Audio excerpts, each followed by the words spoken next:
Hello, I said that my next video would be about engraving on sea glass, so that's what we'll do today. This piece of sea glass.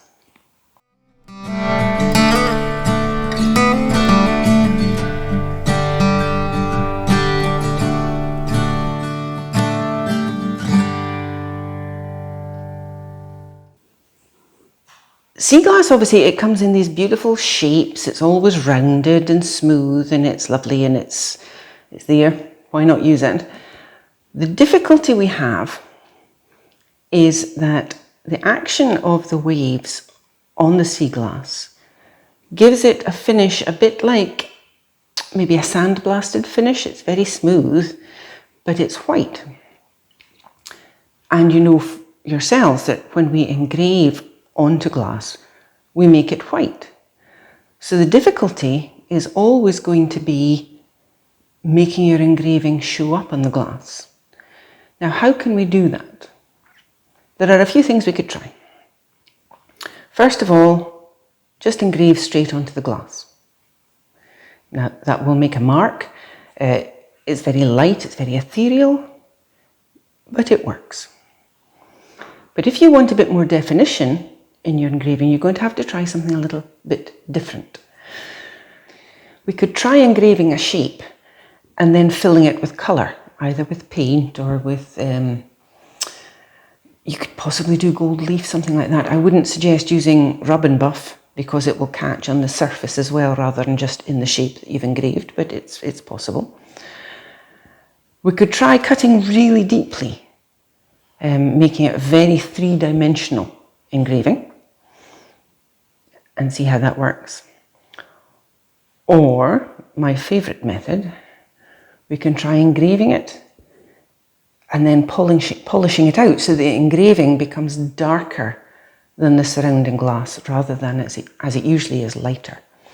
So let's head off to the workbench and see how that goes. So I took this little piece of glass out to my workbench and I have a spherical diamond bar here, just making a straight line, nothing very exciting. I'm just trying to show you the effect, and you can see that it is cutting into the glass quite nicely, but if you have a look at it, you can hardly see that line. So if we can't see with just a straight line engraving, options might be to try a little bit of colour filling. I'm going to just engrave a simple little heart shape here again. It's the same spherical diamond bar, nothing very exciting. And I tend to find with colour fill that the simpler shapes work best. I'm cutting this to a reasonable depth so that I've got somewhere I can put the colour. I could use glass paint, but I decided instead to use this red paint I have left over from fixing one of my husband's golf clubs. It comes with quite a neat little applicator on it, so that fills in quite nicely and it looks quite tidy. So the third option was to just engrave much more deeply.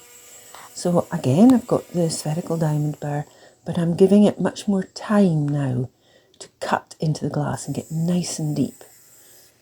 And I'm going to make a little flower shape. So with the middle bit in, I'm just going to make little petals all the way around about.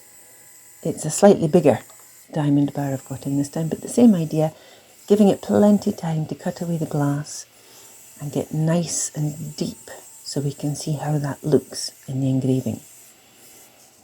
I've got plenty of water running here because obviously that creates a fair bit of friction, and I don't want the bar to get hot and get damaged, and I don't want the glass to get very hot because it is possible, I've seen it happen, for the glass to crack, to get like microfractures on the surface if it gets too hot. Usually I've seen that happen with a rubber bar, a rubber polisher, but it could potentially happen. So I've just gone all the way around the little flower, cutting the petals nice and deep, and I'm going around them one more time to make sure they're all really cut deeply into the glass. And you can see how much water is pooling inside the little petals.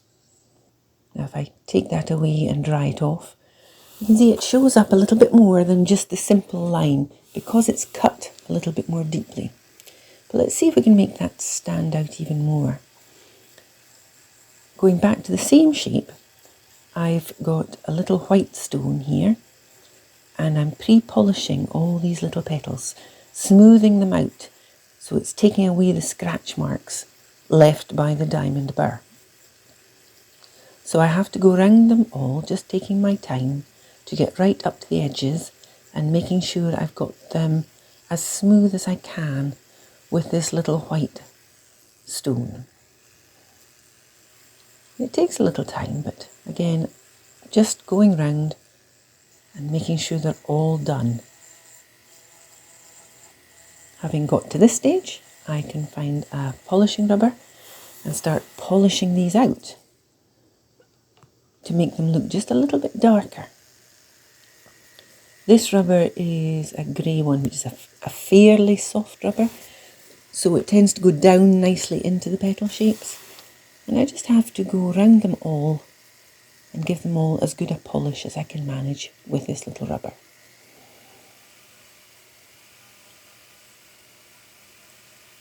And I think maybe you can start to see how they get a little bit darker.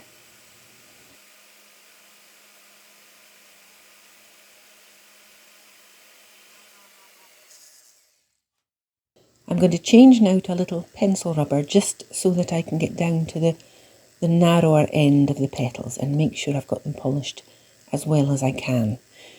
You can take as long over this as you'd like.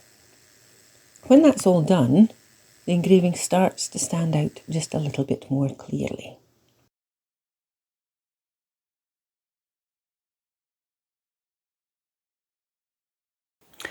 So, that's all I can really show you about engraving on sea glass.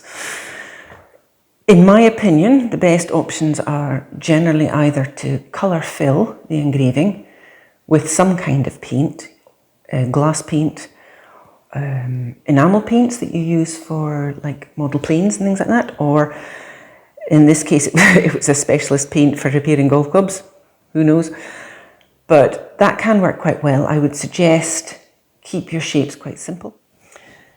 My personal favourite, I think, is to engrave it and then polish it out to give a darker effect.